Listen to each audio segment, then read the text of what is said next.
Welcome guys GK MCQs MK channel में आपका बहुत बहुत स्वागत है। सब्सक्राइब कीजिए जीके एमसीक्यूज एमके चैनल को और पाए रोजाना मल्टीपल चॉइस क्वेश्चन जो आपके इंट्रेंस एग्जाम कंपटीशन एग्जाम के लिए बहुत ही ज़्यादा हेल्पफुल है।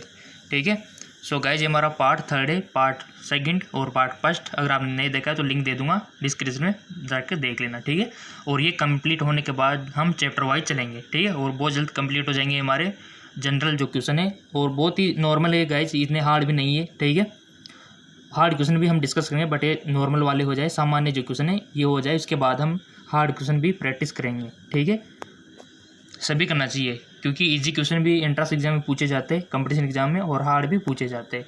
तो प्रैक्टिस तो सभी को नहीं चाहिए, किसी को भी नहीं छोड़ना, ना ईजी वाले को, ना नॉर्मल वाले को, ना हार्ड वाले को। ठीक है, सबको लेके चलना है। तो ये बस अब कुछ ही दिनों में कंप्लीट हो जाएंगे। तो इसके बाद हार्ड क्वेश्चन यानी कि थोड़े से डिफिकल्ट होते हैं ना, उस टाइप के क्वेश्चन, थोड़ा सा जिसमें दिमाग लगाना पड़ता है, उस टाइप के क्वेश्चन हम सोल्व करेंगे। ठीक है, तो ये तो बहुत जल्द हो जाएगा। चलते हैं, सिंपल सा क्वेश्चन है कि हीरा क्या है? यौगिक, मिश्रण, ठोस या फिर तत्व? डायमंड जो है ना वो क्या है? सो आपने ऑप्शन सेलेक्ट कर लिया होगा, इसका राइट ऑप्शन हो जाएगा ऑप्शन डी, यानी कि तत्व है हीरा। डायमंड क्या है? तत्व। ठीक है, चलते आगे की ओर। नेक्स्ट क्वेश्चन है आपका, निम्नलिखित में से रासायनिक यौगिक कौन सा है? निम्नलिखित में से रासायनिक यौगिक कौन सा है? अमोनिया, वायु, पारा, ये सभी रासायनिक यौगिक। सो आपने सिलेक्ट कर लिया होगा ऑप्शन, इसका राइट ऑप्शन चेक कर लेते हैं। इसका राइट ऑप्शन हो जाएगा अमोनिया एक रासायनिक यौगिक है। ठीक है, क्वेश्चन बन सकता है। नेक्स्ट आपका, और गाइज आपके बहुत ही अच्छे कमेंट आ रहे हैं, बहुत सारे स्टूडेंट धन्यवाद दे रहे हैं, उनका बहुत धन्यवाद। और बहुत सारे स्टूडेंट लाइक भी कर रहे हैं, ऑलमोस्ट सभी लाइक कर रहे हैं। तो बस आप ही का मोटिवेशन है, इसलिए आपको वीडियो रोज़ मिल पा रहा है। ठीक है, चाह के भी नहीं रोक सकते हम, क्योंकि आपको मोटिवेशन इतना खतरनाक है, आपका लाइक ही इतना खतरनाक है, सब्सक्राइबर भी बहुत अच्छे आ रहे हैं। ठीक है, और आपके कमेंट भी बहुत अच्छे आ रहे हैं। नेक्स्ट क्वेश्चन है कि शुद्ध तत्व कौन सा है? शुद्ध तत्व कौन सा है? कांच, सीमेंट, सोडियम या इनमें से कोई नहीं? सो इसका करेक्ट ऑप्शन हो जाएगा सोडियम, जो कि शुद्ध तत्व है। नेक्स्ट है, थोड़ा सा इनलार्ज कर लेते हैं इसको ताकि आपको दिक्कत ना हो। किस वैज्ञानिक ने परमाणु सिद्धांत की खोज की? John Dalton, madam Curie, Rutherford, इनमें से कोई नहीं? वन ऑप्शन आपको सिलेक्ट कर लेना है। किस वैज्ञानिक ने परमाणु सिद्धांत की खोज की थी? तो इसका राइट ऑप्शन हो जाएगा जॉन डॉल्टन ने। ये ग्रीन सा हो गया, ये हमारा राइट ऑप्शन है, जॉन डॉल्टन। ठीक है, नेक्स्ट है आपका, निम्नलिखित में से कौन एक अस्थायी कण है? न्यूट्रॉन, इलेक्ट्रॉन, प्रोटॉन, ये सभी अनस्टेबल मॉलिक्यूल कौन सा है बताइए? सो इसका करेक्ट क्वेश्चन हो जाएगा न्यूट्रॉन, अस्थायी कण है। नेक्स्ट गाइस, डायरेक्टली क्वेश्चन बन जाते बहुत सी बार, ये जो क्वेश्चन आप पढ़ रहे हो ना डायरेक्टली, और जिस स्टूडेंट ने इनकी प्रैक्टिस कर रखी हो तो डायरेक्ट वहाँ टिक्की लगाएगा। ठीक है, निम्नलिखित में से कौन एक आवेश रहित कण है? Proton, electron, neutron. सिंपल सी बात है, इसका राइट ऑप्शन हो जाएगा न्यूट्रॉन एक आवेश रहित कण है। नेक्स्ट क्वेश्चन है, परमाणु विद्युत क्या होते हैं? ऋणात्मक, धनात्मक, द्विधनात्मक या फिर उदासीन? सो इसका करेक्ट ऑप्शन हो जाएगा आपका उदासीन। ठीक है, नेक्स्ट है, इलेक्ट्रॉन की खोज किसने की थी? गाइज मैं आपको रिकमेंड करूँगा यहाँ पर आपको कि यहाँ पर इलेक्ट्रॉन की पूछा है, बट आपको इलेक्ट्रॉन के साथ साथ में प्रोटॉन, न्यूट्रॉन और यहाँ तक कि परमाणु, इन सभी की खोज के बारे में पता होना चाहिए। अल्फा, बीटा, गामा कण, इन सब के बारे में पता होना चाहिए। ठीक है, इलेक्ट्रॉन की खोज आपको पता है तो आपको कुछ नहीं होना है। देखो ये तो सबको पता है कि इलेक्ट्रॉन की खोज किसने की थी, प्रोटॉन की किसने की थी, न्यूट्रॉन की किसने की थी, इनका भी बारे में पता होना चाहिए। परमाणु की किसने की थी, अल्फा कण, बीटा कण, एक्सरे, गामा रे, इनकी किसने की थी, ये चीज़ आपको पता होना चाहिए। ठीक है, सो सिंपल सी बात है, इलेक्ट्रॉन की खोज तो हमारे थॉमसन ने की थी, जे थॉमसन ने। ठीक है, और बहुत सारे मॉडल भी रखे थे। और नाभिक की खोज किसने की थी, ये भी क्वेश्चन बन सकता है, तो ये भी आपको पता होना चाहिए। तो रदरफोर्ड हो जाएगा फिर। नेक्स्ट है आपका, ये देखो पूछ लिया, मैंने बोला था ना कि सारी चीज़ें आपको पता होनी चाहिए। प्रोटॉन की खोज किसने की थी? मैडम क्यूरी, फेराडे, रदरफोर्ड या फिर जॉन डेल्टन? प्रोटॉन की खोज किसने की थी? आई होप आपने सेलेक्ट कर लिया होगा one option. Check now. Rutherford ने की थी गाइस प्रोटॉन की। आपने देखा होगा कि अल्फा का पार्टिकल फेंके थे तो बहुत सारों में से एक ही टकरा के वापस आया था, तो उन्होंने सोचा कि परमाणु के सेंटर में कोई कण है, ठीक है, तो वो था प्रोटॉन। तो नाभिक की खोज किसने की थी आपको कमेंट में बताना है, ठीक है। नेक्स्ट आएगा, न्यूट्रॉन की खोज किसने की थी? चैडविक ने, न्यूटन ने, फैराडे ने? अगर आपको प्रोटॉन, न्यूट्रॉन, इलेक्ट्रॉन का पता नहीं है तो यहाँ से याद कर लेना गाइस, क्वेश्चन 100% बनता है। और बहुत सारे स्टूडेंट्स कंफ्यूज हो जाते हैं कि किसने की थी। न्यूट्रॉन में तो जे थॉमसन को ठोक देते, प्रोटॉन में जाने किसको ठोक देते, तो ये आपको थोड़ा सा सिस्टमेटिक तरीके से पता होना चाहिए। सो सिंपल, न्यूट्रॉन की खोज किसने की थी? हमारे चैडविक ने, ठीक है। चलते आगे की ओर। नेक्स्ट क्वेश्चन है आपका, परमाणुवीय नाभिक किसने खोजा था? परमाणुवीय नाभिक किसने खोजा था? देखो क्वेश्चन बन गया ना, Thomson, Rutherford, Chadwick, John Dalton. नाभिक की खोज किसने की थी गाइस? आपको वन ऑप्शन सेलेक्ट कर लेना है। आई होप कर लिया होगा। इसका करेक्ट ऑप्शन हो जाएगा हमारा रदरफोर्ड ने, ठीक है। रदरफोर्ड ने नाभिक की खोज की थी, ओके। चलते आगे को। नेक्स्ट क्वेश्चन है, एक भारतीय वैज्ञानिक जिसका नाम एक विशिष्ट मूल कण के साथ जुड़ा है। बोस, रमन, साहा, चंद्रशेखर। एक भारतीय वैज्ञानिक जिसका नाम एक विशिष्ट मूल कण के साथ जुड़ा है। सो इसका करेक्ट ऑप्शन हो जाएगा, आपने सिलेक्ट कर लेना है, कर लिया होगा, तो इसका करेक्ट ऑप्शन हो जाएगा बोस, ठीक है।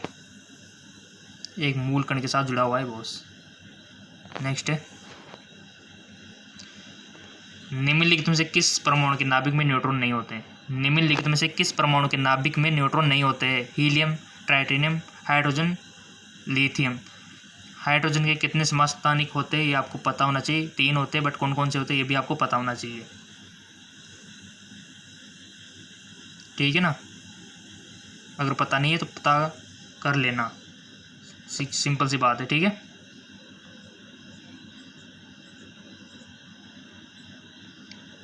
निम्नलिखित में किस परमाणु में नाभिक में न्यूट्रॉन नहीं होते? तो आपने सेलेक्ट कर लिया होगा, इसका राइट ऑप्शन हो जाएगा हाइड्रोजन के, ठीक है। हाइड्रोजन जो परमाणु है ना, इसके नाभिक में न्यूट्रॉन नहीं होता है, ओके। नेक्स्ट क्वेश्चन है, इलेक्ट्रॉन के तरंग प्रकृति की खोज सर्वप्रथम किसने की थी? डी ब्रोगली ने, रदरफोर्ड ने, थॉमसन ने या फिर लिनियस ने? इलेक्ट्रॉन के तरंग प्रकृति की खोज सर्वप्रथम किसने की थी? तो इसका राइट ऑप्शन हो जाएगा डी ब्रोगली, ठीक है, 11th केमिस्ट्री। नेक्स्ट आएगा, बहुत सारे स्टूडेंट क्या होते हैं, हमारे जो 11th होते हैं 11वीं, इसको हल्के में ले लेते हैं, ठीक है, कि हो जाएंगे पास 11th से, बोर्ड थोड़ी ना है, 12th में पढ़ लेंगे अच्छे से। बट ये आपकी कमजोरी होती है 11th और 12th, इनका कॉम्बिनेशन बहुत अच्छा है। जिसने 11th और 12th अच्छे से कर ली ना, तो उनका तो इंट्रांस में सिलेक्शन कोई नहीं रोक सकता। बट एक कंडीशन है कि उसकी ऑब्जेक्टिव नॉलेज अच्छी होनी चाहिए, ऑब्जेक्टिव टाइप की, यानी कि MCQs की, तभी ये पॉसिबल है। अगर किसी स्टूडेंट को 11th और 12th की ओनली सब्जेक्टिव नॉलेज है तो इंट्रांस पास कर ही नहीं सकता, चाहे उसने 12th में कितनी परसेंटेज बना ली हो। अगर उसकी ऑब्जेक्टिव नॉलेज अच्छी नहीं है, ठीक है, ओनली सब्जेक्टिव नॉलेज है, तो इंट्रांस में सिलेक्शन हो ही नहीं सकता। क्योंकि हमारा जो इंट्रांस एग्जाम है, कॉम्पिटिटिव एग्जाम है, वो ऑब्जेक्टिव नॉलेज मांगता है, डिमांड रखता है कि किस बंदे में ऑब्जेक्टिव नॉलेज अच्छी है। तभी तो आपने देखा होगा, आपके आसपास भी देखा होगा, जो पढ़ने में कमज़ोर होते हैं फिर भी उनका सिलेक्शन हो जाता है, क्योंकि उनमें ऑब्जेक्टिव नॉलेज अच्छी है, ठीक है। नेक्स्ट है आपका, तत्व के सबसे छोटे भाग को क्या कहा जाता है? तत्व के सबसे छोटे भाग को क्या कहा जाता है? परमाणु, ऋणायन, धनायन, अणु। सो इसका राइट ऑप्शन हो जाएगा परमाणु। नेक्स्ट क्वेश्चन है आपका, एडजस्ट कर लेते, थोड़ा लॉन्ग है। डाल्टन के परमाणु सिद्धांत के अनुसार कौन सा सबसे छोटा कण स्वतंत्र रूप से रह सकता है? अणु, धनायन, परमाणु, ऋणायन। डाल्टन के परमाणु सिद्धांत के अनुसार कौन सा सबसे छोटा कण स्वतंत्र रूप से रह सकता है? वन ऑप्शन सेलेक्ट कर लो, उसके बाद चेक करेंगे किसका सही है किसका गलत है, आप डिसाइड कर लेना। सो इसका राइट ऑप्शन हो जाएगा परमाणु। ठीक है, हाँ, डाल्टन के परमाणु सिद्धांत के अनुसार सबसे छोटा कण परमाणु है जो स्वतंत्र रूप से रह सकता है। नेक्स्ट है आपका, किसी परमाणु के गुण निर्भर करते हैं, एडजस्ट कर लेते हैं। किसी परमाणु के गुण निर्भर करते हैं इलेक्ट्रॉनिक संरचना पर, न्यूट्रॉन की संख्या पर, परमाणु भार पर या फिर प्रोटॉन की संख्या पर। हमारा जो एटम होता है उसकी प्रॉपर्टी, उनके गुण किस पर निर्भर करते हैं? बहुत अच्छा क्वेश्चन। इलेक्ट्रॉनिक संरचना पर, न्यूट्रॉन की संख्या पर, परमाणु भार पर और प्रोटॉन की संख्या पर। वन ऑप्शन सेलेक्ट कर लो, चाहे आपका सही हो गलत हो, बट आपको कंडीशन है कि सिलेक्ट तो करना है ये चारों में से, क्योंकि आपकी प्रैक्टिस भी तो साथ में हो रही है ना। मल्टीपल चॉइस क्वेश्चन के साथ साथ में आपकी प्रैक्टिस भी हो रही है, यानी कि आपका टेस्ट भी हो रहा है। सो आपने अपनी ईमानदारी से कर लिया होगा, क्योंकि अगर नहीं किया होगा तो आप अपने आप को धोखा दे रहे हो। ठीक है, तो आपको समझदार हो, अपने आप को धोखा तो देने का टाइम है नहीं, खुद समझदार होगे तो सिलेक्ट कर ही लिया होगा आपने। तो चेक नाउ, इसका राइट ऑप्शन हो जाएगा इलेक्ट्रॉनिक संरचना पर। ठीक है, किसी परमाणु के गुण निर्भर करते हैं इलेक्ट्रॉनिक संरचना पर। नेक्स्ट है आपका, न्यूट्रॉन और प्रोटॉन के संख्या के योग को क्या कहते हैं? यानी कि हमारा जो न्यूट्रॉन होता है और प्रोटॉन की संख्या के योगफल को क्या कहते हैं? दोनों कॉम्बिनेशनों की क्या बनता है? क्वांटम संख्या, द्रव्यमान संख्या, परमाणु संख्या, इनमें से कोई नहीं। वन ऑप्शन आपको सिलेक्ट कर लेना है।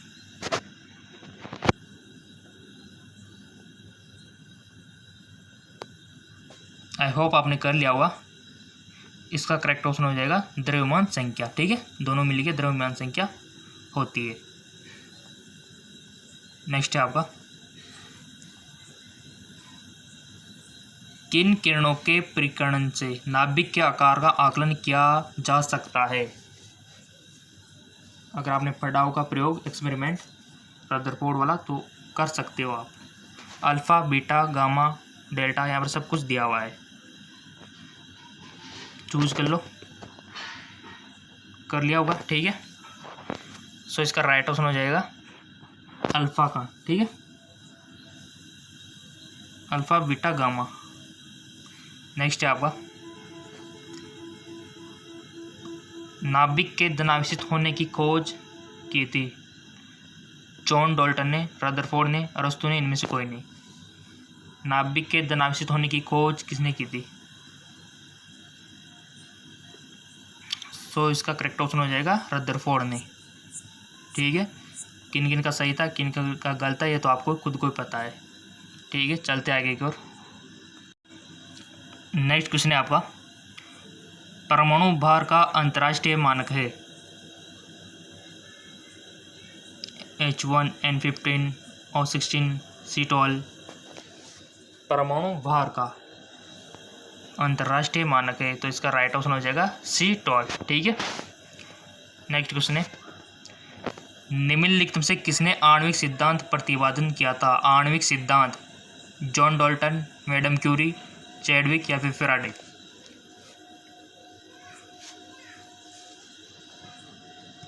आई होप आपने सिलेक्ट कर लिया होगा। इसका राइट ऑप्शन हो जाएगा आपका जॉन डाल्टन। ठीक है, आणविक सिद्धांत प्रतिपादन किया था जॉन डाल्टन ने। नेक्स्ट क्वेश्चन है, किसी परमाणु के बाह्यतम कक्षा में कितने इलेक्ट्रॉन रह सकते हैं? 10, 8, 6, 20?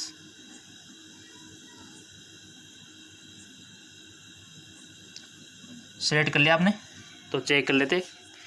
सो इसका राइट ऑप्शन हो जाएगा 8। ठीक है, अधिकतम कितने रह सकते हैं? 8 रह सकते। किन किन को पता था? जिनको पता था बहुत अच्छी बात है, कुछ स्टूडेंट हो गए जिनको पता नहीं था तो पता कर लो। नेक्स्ट है, अभी तो आपका एंट्रेंस एग्ज़ाम में गलती मत करना। यहाँ तो आप कितनी भी गलती करो कोई दिक्कत वाली बात नहीं है, बट एंट्रेंस एग्ज़ाम में, कंपटीशन एग्ज़ाम में गलती मत करना, क्योंकि वो मौका बार बार नहीं आता। वो पहली बार ही होगा। अगर बार बार लेना है तो फिर आपको फिर से फॉर्म बनना होगा 1 साल का गैप देके। ठीक है, तो 1 साल का गैप ना हो तो उससे बढ़िया है कि पहले ही पढ़ दो आप। ठीक है, सोडियम परमाणु में कोर इलेक्ट्रॉन की संख्या है। सोडियम परमाणु में कोर इलेक्ट्रॉन की संख्या है 9, 8, 11, 10। तो इसका करेक्ट ऑप्शन हो जाएगा 10। ठीक है, नेक्स्ट है आपका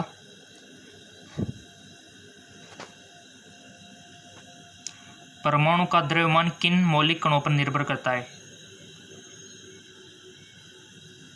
एटम का जो मास है किन मॉलिक्यूल्स कणों पर डिपेंड करता है। इलेक्ट्रॉन व प्रोटॉन, इलेक्ट्रॉन व न्यूट्रॉन, न्यूट्रॉन व प्रोटॉन, प्रोटॉन इलेक्ट्रॉन न्यूट्रॉन। बताइए परमाणु का द्रव्यमान किन कणों पर डिपेंड करता है।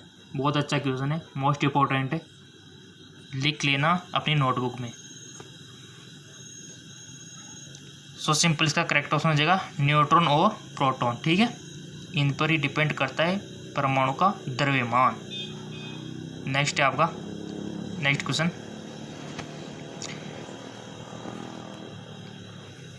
अनिश्चितता के सिद्धांत का प्रतिपादन किया किसने किया। हाइजेनबर्ग, पाउली, रदरफोर्ड या फिर ट्रेवरेंस ने।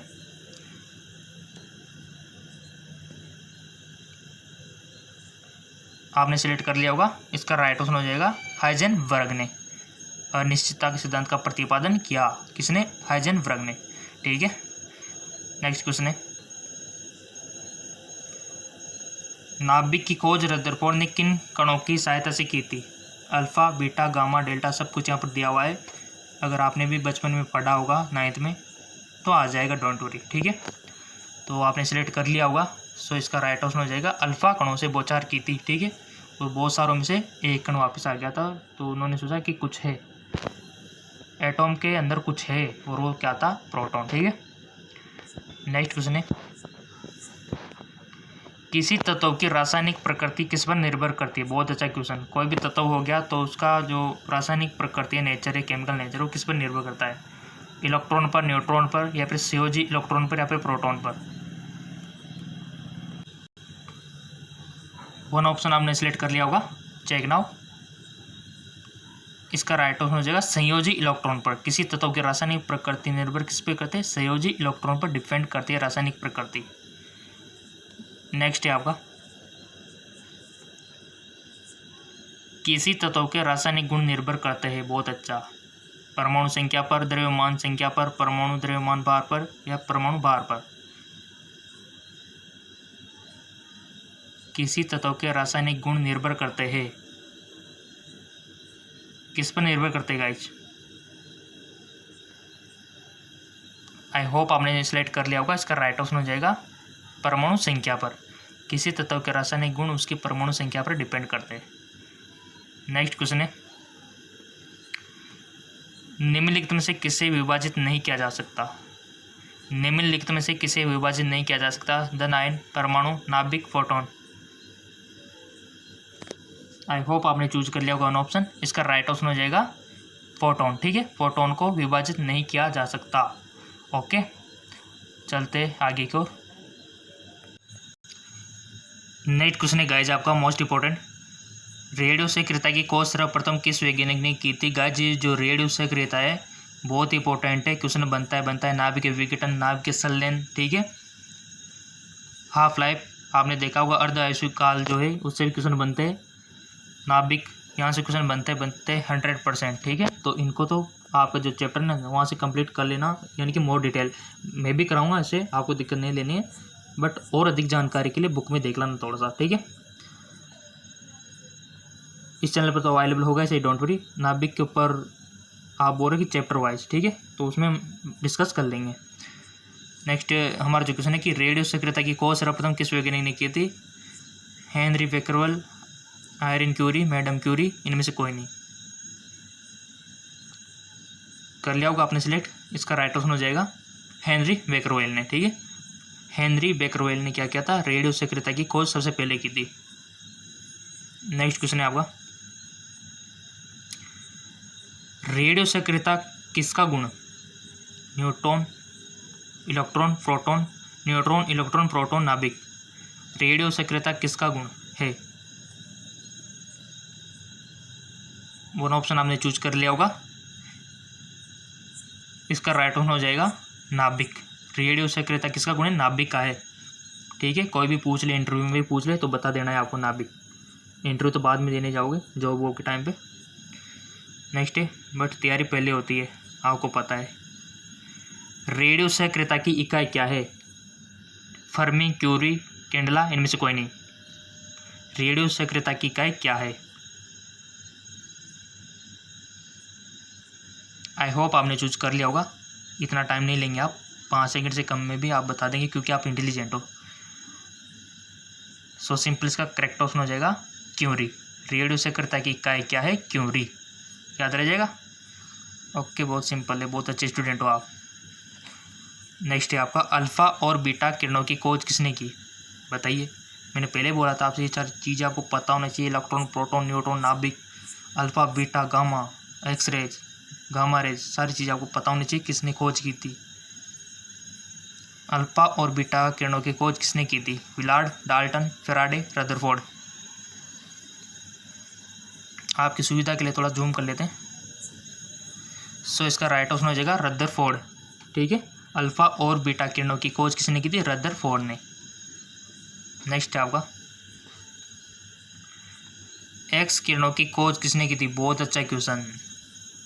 गाइज आपको कभी कभी चोट वोट लगी होगी तब एक्सरे कराया होगा, तो वो सब एक्स किरणों की खोज के काम आते हैं। और उस वैज्ञानिक को बहुत बहुत धन्यवाद कि अपन बाहर से पता लगा लेते हैं कि कितना फ्रैक्चर हुआ है, कितनी हड्डी टूटी हुई है। ठीक है, एक्सरे कभी करवाया हो तो वो एक्स किरणें उसमें कमाल होती है एक्स किरणों का। तो वो खोज किसने की थी? फैराडे, न्यूटन, रदरफोर्ड, इनमें से कोई नहीं। आई होप आपने चूज कर लिया होगा। इसका राइट ऑप्शन हो जाएगा फैराडे ने। ठीक है, नेक्स्ट है गामा किरणों की खोज किसने की थी? रदरफोर्ड, फैराडे, चैडविक, इनमें से कोई नहीं। सो सिंपल इसका राइट ऑप्शन हो जाएगा रदरफोर्ड ने। ओके, नेक्स्ट गाइज आपको अगर किसी भी क्वेश्चन में कंफ्यूजन हो, आपको लगता है डाउट हो, तो कमेंट में लिख दिया करो, उसका हम सॉल्यूशन निकाल लेंगे। ठीक है, अगर आपको लगता है कि इसका आंसर ये होना चाहिए तो आप कमेंट कर सकते हो बेशक। निम्नलिखित में से किसके उत्सर्जन में संबारिक का निर्माण होता है? एक्स किरण, गामा किरण, बीटा किरण, अल्फा किरण। सो इसका राइट ऑप्शन हो जाएगा बीटा किरण। ठीक है, बीटा किरण के उत्सर्जन से संबारिक का निर्माण होता है। ओके, नेक्स्ट क्वेश्चन है कि निम्नलिखित में से किसमें ऋणात्मक आवेश होता है? बहुत अच्छा क्वेश्चन, मोस्ट इंपोर्टेंट क्वेश्चन। निम्नलिखित में से किसमें ऋणात्मक आवेश होता है? अल्फा किरणों में, गामा में, एक्स किरणों में, बीटा किरणों में। सेलेक्ट कर लो वन ऑप्शन, उसके बाद चेक करेंगे।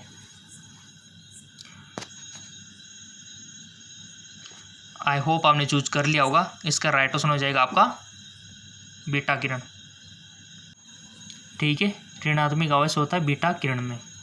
पता नहीं है तो लिख सकते हो नोटबुक में, ताकि आप जब भी एंट्रेंस एग्जाम, कंपटीशन एग्जाम देने जाओ, पढ़ के जाओ। अगला क्वेश्चन है बीटा किरणें किस प्रकार का आवेश वहन करती है? पूछ लिया, यानी कि सारे पता होना चाहिए आपको। तो अल्फा, बीटा, गामा, डेल्टा, किस में कौन सा आवेश होता है? तो यहाँ पर बीटा में ऋणात्मक होता है, धनात्मक होता है, शून्य होता है, इनमें से कोई नहीं। बीटा किरणों में किस प्रकार का आवेश होता है? आपने वन ऑप्शन सेलेक्ट कर लिया होगा। इसका राइट ऑप्शन हो जाएगा ऋणात्मक। ठीक है, नेगेटिव चार्ज होता है बीटा किरणों पर। ठीक है, अगला है आपका निम्नलिखित में से किस किरण की आयनन क्षमता सबसे कम है? अल्फा किरण, बीटा किरण, गामा किरण, इनमें से कोई नहीं।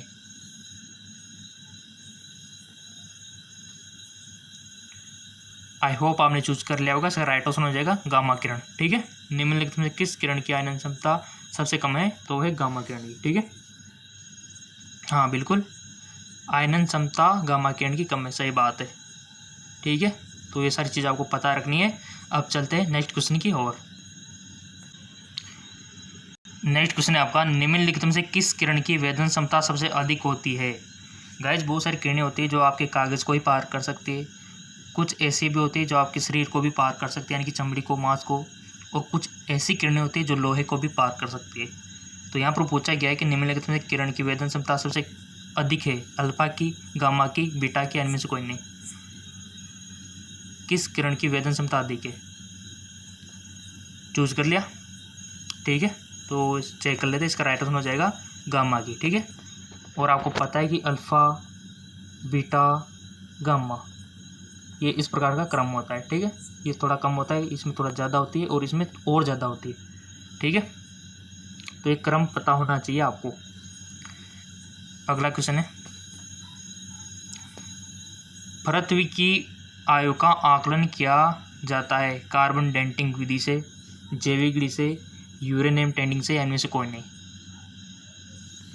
पृथ्वी की आयु का आकलन, सो सिंपल इसका राइट ऑप्शन हो जाएगा यूरेनियम डेटिंग से, ठीक है। किससे किया जाता है? यूरेनियम डेटिंग से पूछ लिया जाता है क्वेश्चन। नेक्स्ट, परमाणु बम का आविष्कार किसने किया था? रदरफोर्ड ने, ऑटो हॉर्न ने, मैडम क्यूरी ने। रदरफोर्ड और मैडम क्यूरी, बताइए। परमाणु बम बहुत खतरनाक होता है, अगर किसी एरिया पे गिर जाए तो आसपास 2-3 किलोमीटर का एरिया ले बैठता है, ठीक है। तो परमाणु बम बहुत ही खतरनाक है। युद्ध हुआ करते थे पहले, तब यूज होता था और बहुत ही जनहानि होती है इससे, एटॉम बम से। साइंटिस्टों ने, आपने देखा होगा नाभिकीय संलेन, नाभिकीय विघटन, वहाँ पर जो एनर्जी मुक्त होती है, आप साइंस के स्टूडेंट है तो पता होगा आपको, तो ठीक है। तो साइंटिस्टों का दिमाग कितना हाई फाई होता है आप खुद सोच सकते हो। आपसे तो ओनली एमसीक्यूज याद करने के लिए बोला है, तो मेरे को पता है आप तो कर ही लोगे, इंटरेस्ट भी कर ही लोगे। आई होप आपने चूज कर लिया होगा। इसका राइट ऑप्शन क्या होगा? परमाणु बम का आविष्कार किसने किया था? ऑटो हॉर्न ने, ठीक है। नेक्स्ट है, परमाणु शक्ति संयंत्र किस सिद्धांत पर काम करता है? तापीय दहन, संलयन, विघटन, इनमें से कोई नहीं। सो इसका करेक्ट ऑप्शन हो जाएगा विखंडन पर, ठीक है। परमाणु शक्ति संयंत्र सिद्धांत विघटन सिद्धांत पर काम करता है। नेक्स्ट क्वेश्चन, सूर्य से ऊर्जा उत्सर्जित होती है। मैंने आपसे पिछली बार भी बोला था कि ये हमारा जो सूर्य है, इससे हमको रोजाना धूप मिलती है। वहाँ पर ऐसा क्या हो रहा है जिससे हमको इतनी एनर्जी मिल पा रही है? बहुत सी जगह तो इसका विद्युत भी उत्पादन किया जा रहा है सूर्य ऊर्जा का, पानी गर्म हो रहा है, बहुत सारे काम हो रहे, पौधे भोजन कर रहे हैं, ठीक है। और आपको विटामिन डी मिल रही है, धूप मिल रही है। तो ये इतनी एनर्जी आ कहाँ से रही है? क्या वहाँ पर रासायनिक अभिक्रिया हो रही है, या कोयला जल रहा है? ऑप्शन सी, या फिर कोई नाभिकीय विखंडन हो रहा है, या फिर नाभिकीय संलयन हो रहा है। तो ये क्वेश्चन आपको याद रखना है। बच्चे कंफ्यूज कहाँ होते हैं? नाभिकीय विखंडन और नाभिकीय संलयन में। तो सूर्य में ऐसा क्या हो रहा है? नाभिकीय विखंडन हो रहा है या फिर नाभिकीय संलयन हो रहा है? आपको बताना है। चूज कर लिया, विखंडन या संलयन, संलयन या विखंडन। कंफ्यूज नहीं होना है, आपको याद रखना है सूर्य वाला। तो आई होप आपने वन ऑप्शन सेलेक्ट कर लिया होगा। इसका राइट ऑप्शन हो जाएगा, चेक नाउ, नाभिकीय संलयन, ठीक है। किन किन का सही था? बहुत बहुत धन्यवाद जिन्होंने ये क्वेश्चन सही किया। और आपको याद रखना है कि सूर्य से ऊर्जा वहाँ पर नाभिकीय संलयन हो रहा है, जिसके थ्रू हमको एनर्जी मिल पा रही है, ठीक है। चलते आगे। कार्बन डेटिंग निम्नलिखित में से किसकी आयु निर्धारित? कार्बन डेटिंग निम्नलिखित में किसकी आयु निर्धारित हेतु प्रयुक्त होता है? पौधे, चट्टान, जीवाश्म, ये सभी। सो सिंपल इसका करेक्ट ऑप्शन हो जाएगा आपका जीवाश्म। नेक्स्ट, हाइड्रोजन के समस्थानिकों की संख्या कितनी है? हाइड्रोजन के समस्थानिकों की संख्या कितनी है? 5, 3, 2, 4। अगर ये संख्या पता है तो कौन कौन सी है ये भी आपको पता होना चाहिए। सो सिंपल 3 है, कौन कौन सी है आपको कमेंट में बताना है। वैसे सबको पता होगा कि हाइड्रोजन के समस्थानिक कौन है। सो आपने बचपन भी पढ़ा होगा, हाइड्रोजन के समस्थानिक ड्यूटेरियम, ट्राइटेनियम सबने पढ़ रखा है और सबको पता है, ठीक है। सिंपल सा क्वेश्चन है। अगला क्वेश्चन है आपका, सर्वाधिक संख्या में समस्थानिक किसके पाए जाते हैं? लेड के, यूरेनियम के, पोलोनियम के, या फिर हाइड्रोजन के? सर्वाधिक संख्या में समस्थानिक किसके पाए जाते हैं? बताइए। बहुत अच्छा क्वेश्चन। सबसे ज़्यादा संख्या में समस्थानिक किसके पाए जाते हैं? आई होप आपने सिलेक्ट कर लिया होगा। इसका राइट ऑप्शन हो जाएगा पोलोनियम के, ठीक है। पोलोनियम के सबसे ज़्यादा समस्थानिक पाए जाते हैं। अगला क्वेश्चन है, निम्नलिखित में से किसके उत्सर्जन में संभारिक उत्पन्न होते हैं? अल्फा किरण, बीटा किरण, गामा किरण, एक्स किरण। निम्नलिखित में से किसके उत्सर्जन से संभारिक उत्पन्न होते हैं? सो आपने सिलेक्ट कर लिया होगा, इसका राइट ऑप्शन हो जाएगा बीटा किरण। ठीक है, नेक्स्ट क्वेश्चन है आपका, निम्नलिखित में से किस यौगिक की आकृति चतुष्फल की होती है? बहुत अच्छा क्वेश्चन, ये आकृतियाँ आपको पता होना चाहिए। 1 क्वेश्चन बनता है गाइज, लिख लो, 1 क्वेश्चन बनता है आकृतियों, सबकी आकृतियाँ होना चाहिए आपको। जल की भी आना चाहिए, अमोनिया की भी आना चाहिए, एसिटिलीन की भी आना चाहिए, कार्बन टेट्राक्लोराइड की, कार्बन डाइऑक्साइड की, कार्बन मोनोऑक्साइड की, सबकी आकृति आपको पता होना चाहिए, किसकी आकृति कैसी होती है। ठीक है, निम्नलिखित में से किस यौगिक की आकृति, यहाँ पर पूछा गया चतुष्फल की, तो आपको अगर आकृतियाँ पता होगी तो आप इजीली इसको कर पाओगे और क्वेश्चन बनता है आकृतियों से। मोस्ट इंपॉर्टेंट है क्वेश्चन। ठीक है, तो यहाँ पर चतुष्फल की आकृति किसकी होती है? सो सिंपल, आपने 1 ऑप्शन सिलेक्ट कर लिया होगा और लास्ट क्वेश्चन है, आपको सही सेलेक्ट करना है। सो सिंपल, इसका राइट ऑप्शन हो जाएगा कार्बन टेट्राक्लोराइड की आकृति चतुष्फल की होती है और बाकी सब की भी आकृति आपको पता होना चाहिए। ठीक है, चतुष्फल के कार्बन टेट्राक्लोराइड की। अगर आपके कमेंट आएंगे तो सभी की आकृतियों के ऊपर भी वीडियो बना दूंगा, डोंट वरी। ठीक है, सो गाइज, अगर आपको रोजाना इसी प्रकार के क्वेश्चन चाहिए, मल्टीपल चॉइस क्वेश्चन, तो आप चैनल को सब्सक्राइब करके बेल आइकन पर प्रेस कर सकते हो। ठीक है, और आपने कोई भी क्लास मिस कर दी हो या किसी दिन का वीडियो मिस कर दिया हो तो नीचे डिस्क्रिप्शन पे लिंक दिया हुआ है, जाके देख सकते हो। मिस बिल्कुल भी नहीं करना है आपको। ठीक है, तो डिस्क्रिप्शन में लिंक दिया हुआ है, और आप बुक परचेज करना चाहते हो तो देख सकते हो, उसका भी लिंक आपको डिस्क्रिप्शन में मिल जाएगा। ठीक है, और विटामिन्स और हार्मोन्स, इनके ऊपर तो ऑलरेडी बना दिया है।